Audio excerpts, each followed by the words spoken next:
The lab report sat on my desk like a loaded gun.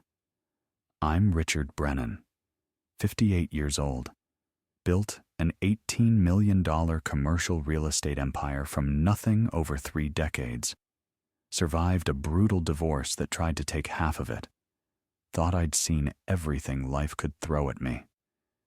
I was wrong. Dr. Morrison's voice still echoed in my head from that morning.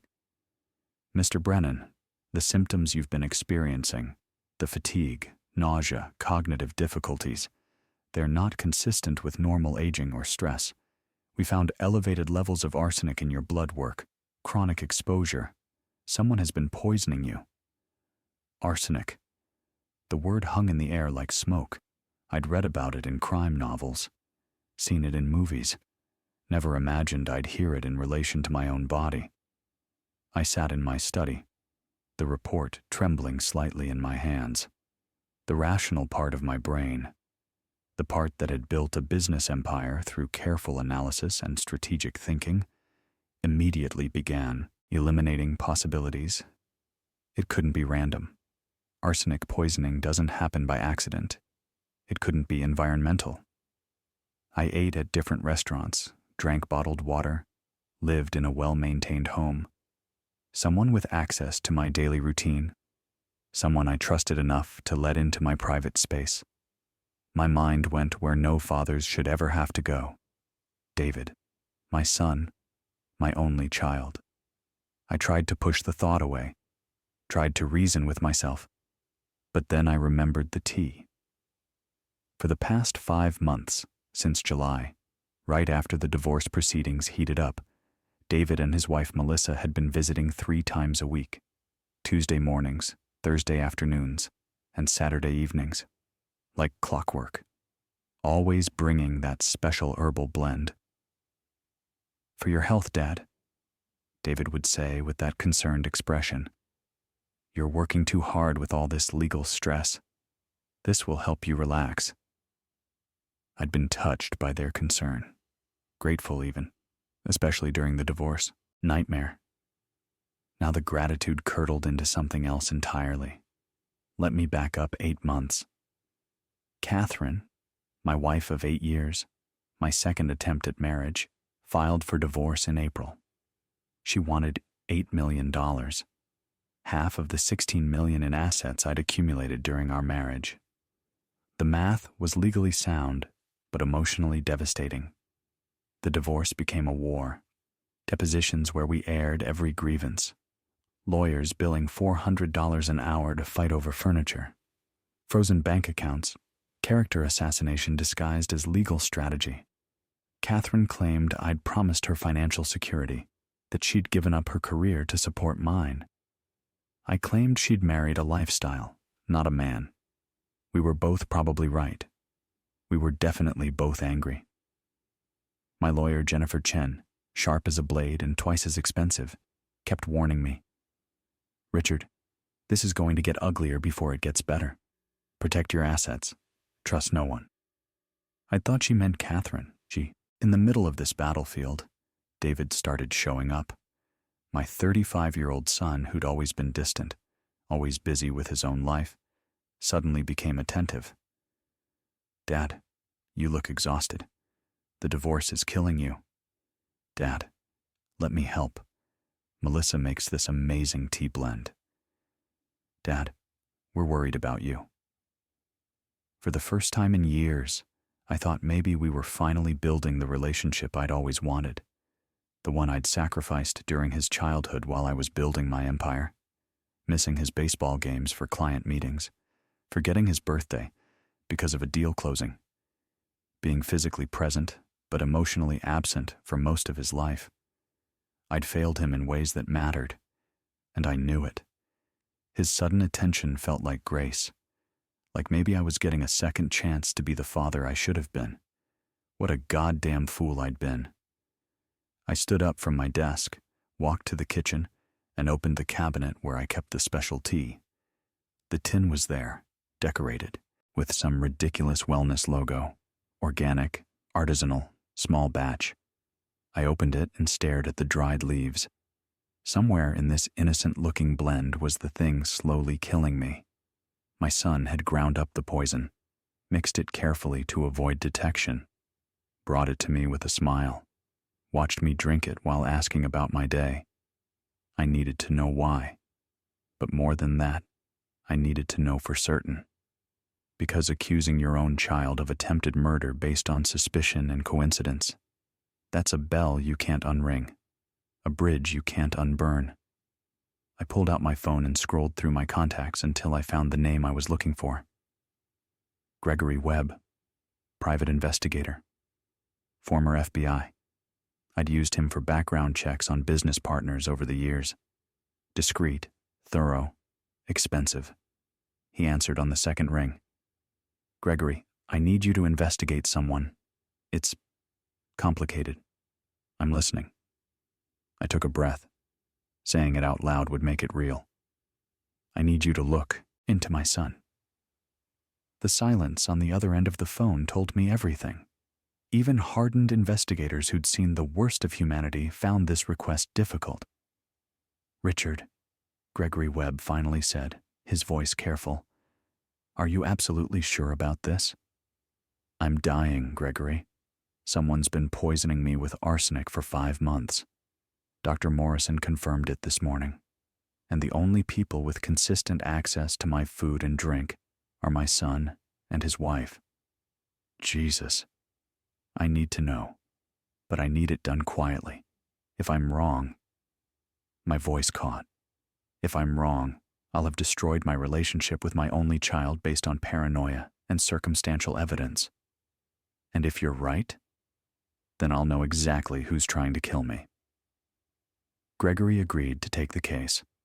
I wired him a $50,000 retainer that afternoon, money I'd normally think twice about spending.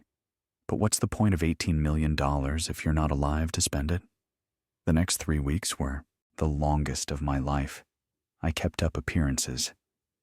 David and Melissa continued their Tuesday, Thursday, Saturday routine. Each visit, I'd accept the tea with a grateful smile, pour it down the sink the moment they left, replace it with regular Earl Grey. I told them Dr. Morrison had put me on new medication that required me to reduce my herbal tea intake. Doctor's orders, I said with a shrug.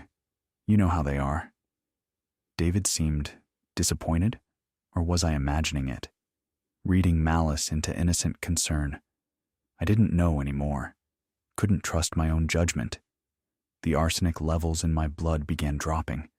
The fatigue lifted slightly. The nausea became less frequent. My mind cleared enough to realize just how impaired I'd been. For 5 months, I'd been operating at maybe 60% capacity, making business decisions while slowly being poisoned, fighting a divorce while my cognitive function deteriorated. Catherine's lawyers had probably thought I was losing my edge. They were right, just not for the reasons they assumed. 3 weeks after hiring Gregory, he called. We need to meet, not at your office, not at your home, somewhere neutral. We met at a diner in Union City at 6 a.m. Gregory slid into the booth across from me, carrying a thick manila folder. His expression told me everything before he opened his mouth. I'm sorry, Richard. He laid out the evidence methodically. Former FBI agents don't deal in speculation. They deal in facts. Fact 1, David had a gambling problem, not the friendly poker night variety, the high-stakes Atlantic City variety, the type that attracts attention from people you don't want knowing your name. He's into a group for $1.2 million, Gregory said, sliding a photo across the table. David at a poker table, chips stacked high, eyes desperate. These aren't the kind of people who accept payment plans. Fact 2, the timeline. David's gambling had escalated dramatically over the past year. Small losses became big losses. Big losses became catastrophic debt. They gave him 90 days back in early September. Gregory continued. That was 45 days ago. He has 6 weeks left to come up with the money or... He drew a finger across his throat. 6 weeks, I repeated. The same time frame when the tea visits had become more frequent, when David had started looking more stressed, when Melissa had started making comments about my will being up to date. Fact 3. The life insurance policy, $4.5 million. David as sole beneficiary. I'd set it up 20 years ago when he was 15, updated it periodically. Standard estate planning. Gregory showed me surveillance photos. David and Melissa at a Starbucks, reviewing paperwork. The life insurance policy documents visible on the table between them. This was taken 6 weeks ago, Gregory said. 2 weeks before your symptoms started getting worse. Fact 4. Melissa, David's wife of 3 years, the architect behind it all. She's smart, Gregory said with grudging professional respect. Really smart. She encouraged the gambling, introduced him to the high-stakes games, made friends with the loan sharks. Then, when he was desperate, she proposed the solution. He played me a recording. Audio from a device they'd placed in David's car with a court order.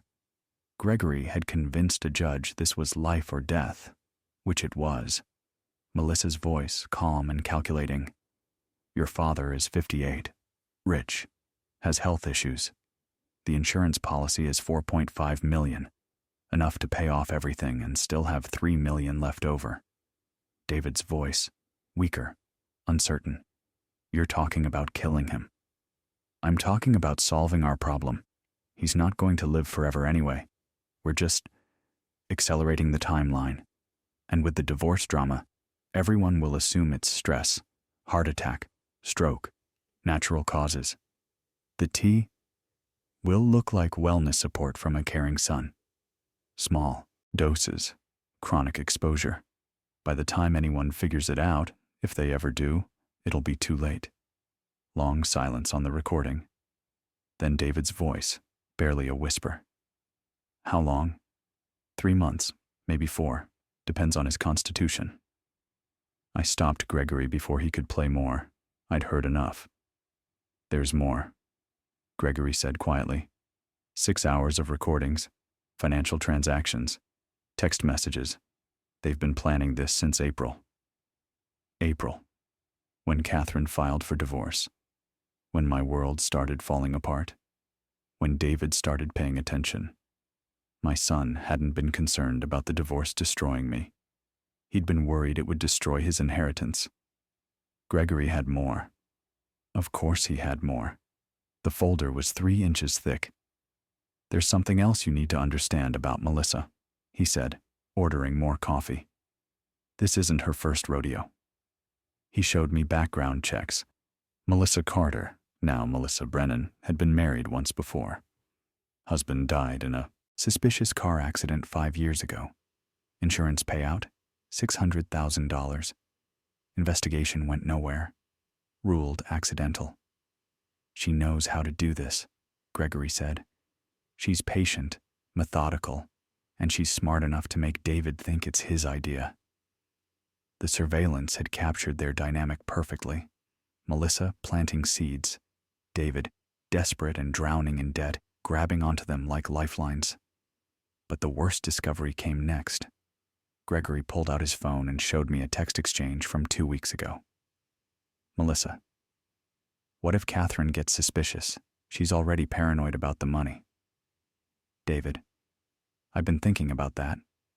What if we suggest to Dad's lawyers that she might be behind his health problems? She has motive. The divorce settlement. She has opportunity. They lived together for 8 years. She knows his routines. It's perfect misdirection. Melissa. Genius. She gets blamed. We get the money, and Richard dies thinking his ex-wife killed him. David. After everything she's putting him through, he'd believe it. I read the messages 3 times. They were going to frame Catherine. Let her take the fall for my murder while they walked away with millions. The woman I'd been fighting in court for 8 months. The woman I'd grown to resent. The woman whose lawyers were bleeding me dry in depositions. They were counting on our hatred for each other, counting on us being too busy destroying each other to notice the real threat. There's one more thing, Gregory said. Your housekeeper noticed. Margaret? He nodded. Margaret Hayes has worked for you for 25 years, right? Since David was 10? Yes, she practically raised him after his mother and I divorced. She's been keeping notes. Gregory slid across photocopies of a small notebook.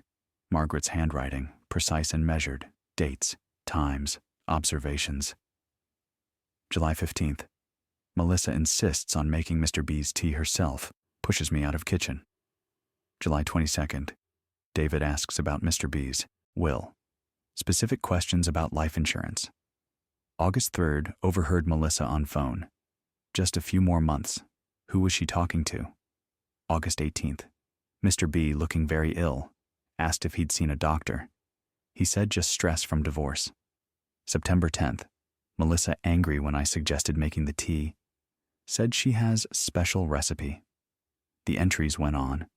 Margaret had been documenting for months, not quite understanding what she was seeing, but knowing something was wrong. She came to me last week, Gregory said. Said she couldn't go to the police without proof. Couldn't tell you without sounding crazy. But she knew. On some level, she knew.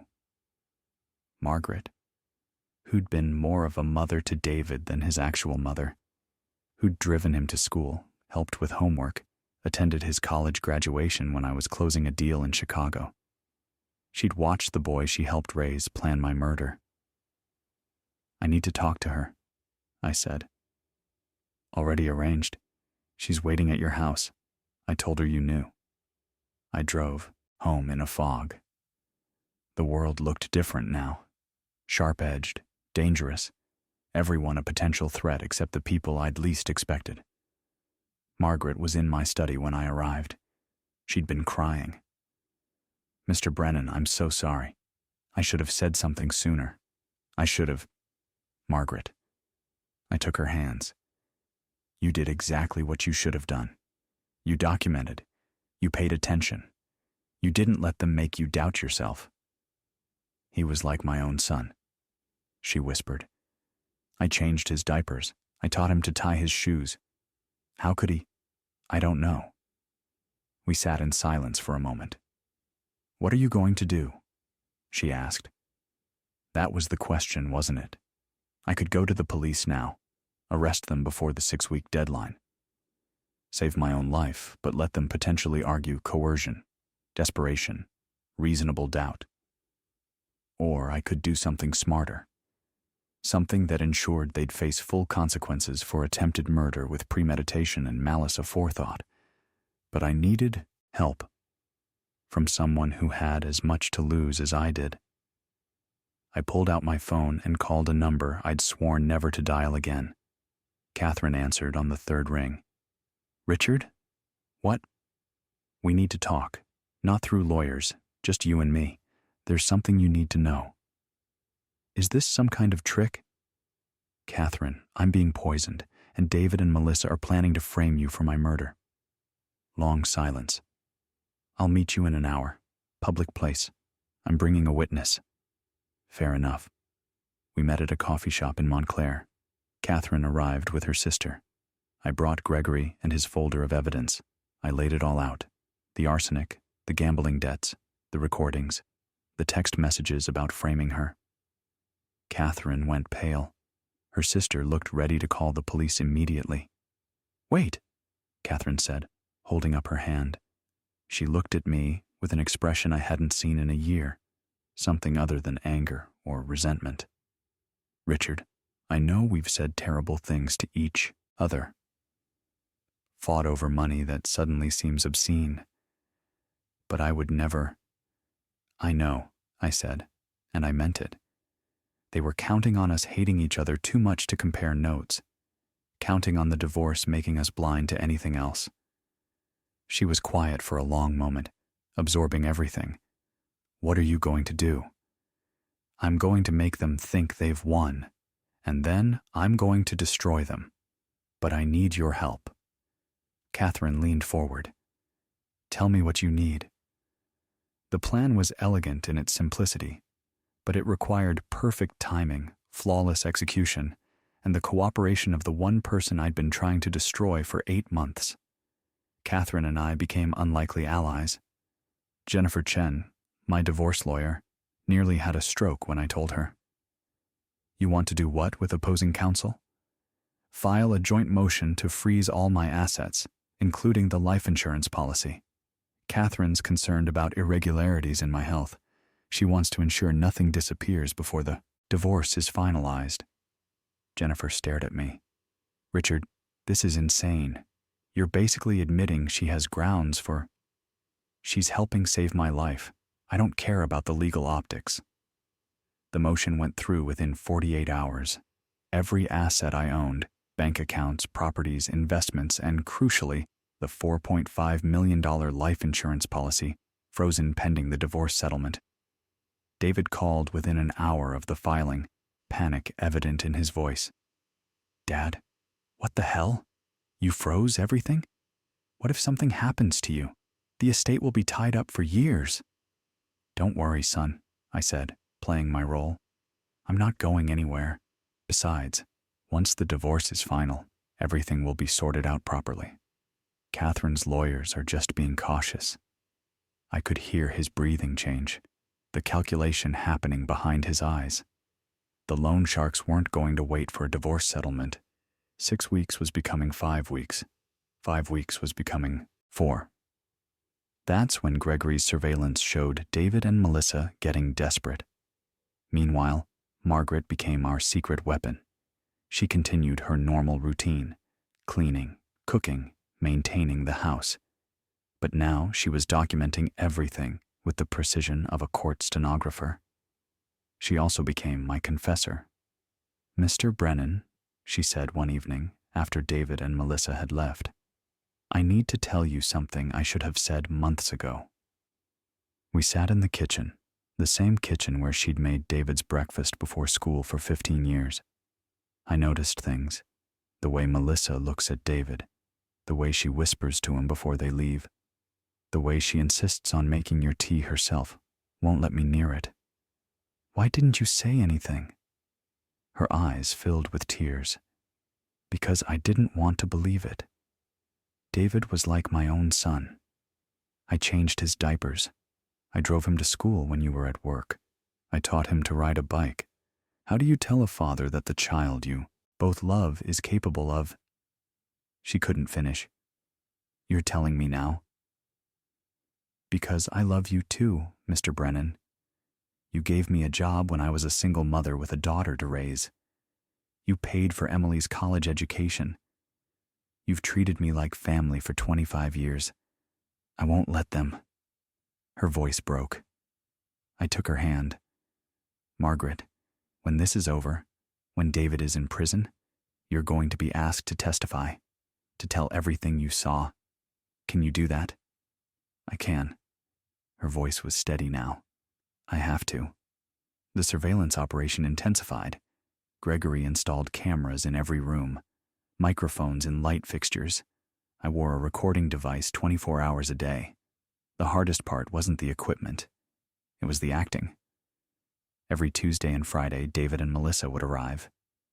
Every time, I had to look grateful, loving, trusting. Dad, you're looking better today, David would lie. I feel better, son. I'd lie back, accepting the tea I'd immediately pour down the sink. One night, Gregory made me watch footage from that afternoon's visit, made me see what I was up against. On screen, I watched myself smile at David, watched him smile back, watched the casual warmth of our conversation while poison sat in the cup between us. He's compartmentalizing, Gregory said, telling himself it's not real. That's how people justify the unjustifiable. But the asset freeze was working. With no hope of quick insurance money, David was running out of time. The loan sharks were making threats. Gregory's team intercepted messages about broken kneecaps, missing fingers, worse. Melissa pushed harder. The surveillance caught her calculations. If we increase the dose, he'll deteriorate faster. Natural progression of illness. No one will suspect. I'd stopped drinking the tea entirely by then. Told them my new medication made herbal supplements dangerous. The arsenic levels in my blood dropped week by week. My strength returned. Mental clarity sharpened, but I kept acting. Sick, confused, weak. Let them think their plan was working, just slowly. Then, 3 weeks before the loan shark deadline, David made his fatal mistake. The surveillance caught it all. Melissa in their kitchen, dissolving white powder into a container. Triple the normal amount. "This is the last push," she said. 3 doses of this and he'll have a heart attack. Stress from the divorce. Completely natural. What if someone tests? By the time anyone thinks to test, it'll be metabolized. And even if they find traces, so what? He's been drinking herbal tea. Lots of supplements have heavy metals. Plausible deniability. David nodded. Didn't argue. Didn't hesitate. The next day, a Thursday, they arrived at 2 in the afternoon. David carried the tea tin. Melissa carried conversation and concern. "Dad, you look exhausted. Here, let me make you some fresh tea." I watched Melissa in the kitchen, watched her measure out 3 times the normal amount of leaves, the poisoned leaves, watched her brew it carefully. She brought it to me in the study. David sat across from me, expression concerned and loving. "For your health, Dad." I took the cup, held it. The ceramic was warm against my palms, and I looked my son directly in the eyes. "David, do you remember when you were 8 years old and broke Mrs. Patterson's window playing baseball?" David blinked, confused by the sudden shift. "Dad, what?" "You came to me terrified," I continued, still holding the poisoned tea. "Thought I'd be furious. But I told you the truth. That I was disappointed you hadn't come to me immediately. That trying to hide it made everything worse. I don't understand." "I also told you that no matter what you did, you could always come to me, always tell me the truth. That I'd always be your father first, before anything else." His face changed. For just a second, I saw that 8-year-old boy who'd broken a window. "Did you mean that, son? Or was I lying to a child?" He didn't answer, just stared at the cup of tea in my hands. "Because if you'd come to me 6 months ago and said, 'Dad, I'm in terrible trouble. I owe money I can't pay back. I'm scared,' I would have helped you. I would have been angry, disappointed, probably yelled for an hour, but I would have helped you." Tears started rolling down his face. "Instead, you decided it was easier to kill me." Melissa stood up. "Richard, I don't know what you think." "Sit down, Melissa." My voice cut like glass. "The police are outside. Gregory Webb has been recording everything for 6 weeks. We have 6 hours of audio, surveillance footage, financial records. Your veterinarian cousin already flipped for immunity." David's face went white. "Dad, the tea you just watched your wife make? Triple dose of arsenic. Enough to kill me within 2 weeks. She said so herself. We have it on tape." Gregory emerged from the hallway where he'd been waiting. 2 detectives followed. "David Brennan, Melissa Brennan, you're under arrest for attempted murder." The trial lasted 3 weeks. With the recordings, surveillance footage, medical evidence, and testimony from Margaret, the veterinarian cousin, and even Catherine about the framing plan, the prosecution built an airtight case. David's lawyer tried the desperation defense, claimed Melissa had manipulated him, that he'd been coerced by loan sharks, that he never really intended to kill me. Maybe some of that was true. But he'd still ground up the pills, still brought me the tea, still looked me in the eye and asked about my day while poisoning me. The jury deliberated 3 hours. Melissa got 30 years without parole. David got 25 years, eligible for parole after 12. But 3 days before sentencing, David requested a private meeting. Just us. County jail visitors room. I almost didn't go. Margaret convinced me. "Mr. Brennan, you don't have to forgive him, but you should hear what he has to say. Not for him, for you." So I went. We sat across from each other, separated by a metal table. Might as well have been separated by an ocean. David looked terrible. Lost 30 pounds. Gray at the temples despite being only 35. Eyes hollow. 5 minutes of silence. Finally he spoke. I don't expect forgiveness. Don't deserve it. I just wanted you to know. Melissa didn't force me. I made the choice. Every step, I made the choice. I waited. You know what the worst part is? Not the guilt, not the shame, not even the prison.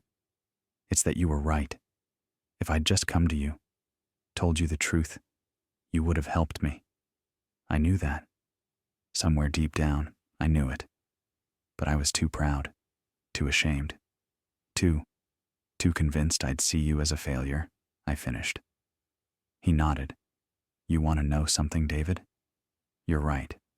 I would have seen you as a failure. Because you failed. You made terrible decisions, got in over your head, didn't have the courage to ask for help. That's the definition of failure. He flinched.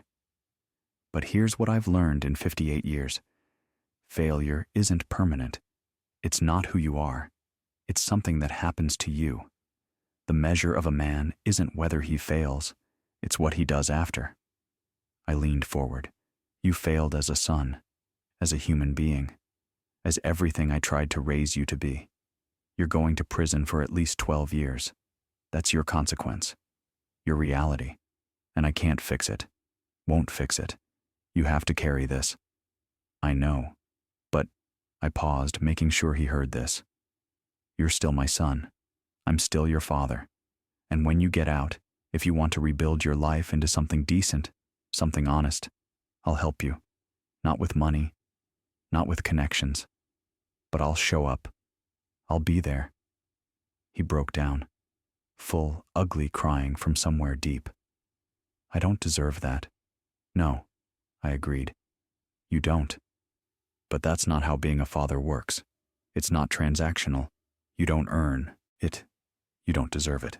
It just is. Now 10 years have passed. I'm 68 now. Sold the real estate portfolio and started the Brennan Foundation for Elder Abuse Prevention. We've helped 847 families navigate exploitation and fraud, trained 2,000 healthcare workers to spot poisoning signs, lobbied for stronger protections in 42 states. Catherine runs our legal aid division. We finalized the divorce 8 years ago. She got $3 million. I kept the business. Neither of us cared by then. We'd been through something that made money irrelevant. We're friends now.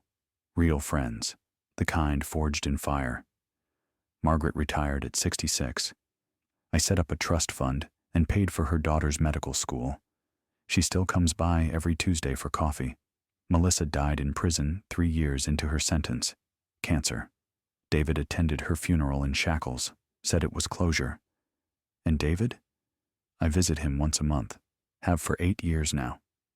We don't talk much. Sometimes play chess, sometimes just sit. He's earned a counseling degree, wants to help people with gambling addiction when he gets out. His parole hearing is next spring. 12 years into a 25-year sentence. Good behavior, program completion, real transformation, or at least the beginning of one. He asked if I'd write a letter supporting parole. I said yes. Epilogue. People ask, was it worth it? Destroying your only son? I didn't destroy David. He destroyed himself. I just refused to let him destroy me in the process. Was I a perfect father? Hell no. I prioritized spreadsheets over soccer games, money over memories. I failed him in important ways. Did that justify what he did? Not even close. But here's what I know. You can hold two truths simultaneously. I failed as a father. David failed as a son. Both are true. Neither excuses the other. The foundation has saved lives. But I couldn't save my own family. That's the bitter irony I live with. Every family we protect is me trying to build meaning from meaninglessness. Something good from something terrible. In 3 months, when David walks out of prison, I'll be there. Not because he deserves it. Not because I've forgotten. Not because time heals all wounds. but because being a father isn't about what your child does to you. It's about what you choose to do despite it. He'll be 45. I'll be 68. We won't get back the 12 years we lost. Won't undo the betrayal. Won't have the relationship I imagined. But maybe we'll build something new. Something honest. Something real. That's not redemption. Not forgiveness. Not even reconciliation. It's just showing up. And sometimes, that's all you can do. Show up. Keep showing up. Even when it hurts. Especially when it hurts. Because the alternative, walking away, giving up, letting bitterness win, that's not justice. That's just another kind of poison. And I've had enough poison for one lifetime. The Brennan Foundation operates in 42 states. If you or someone you know is experiencing elder exploitation, call 1-800-677-1116. Asking for help isn't weakness, it's survival. Richard Brennan still visits his son every month. They're rebuilding trust one chess game at a time. It's slow work, but some things are worth the patience.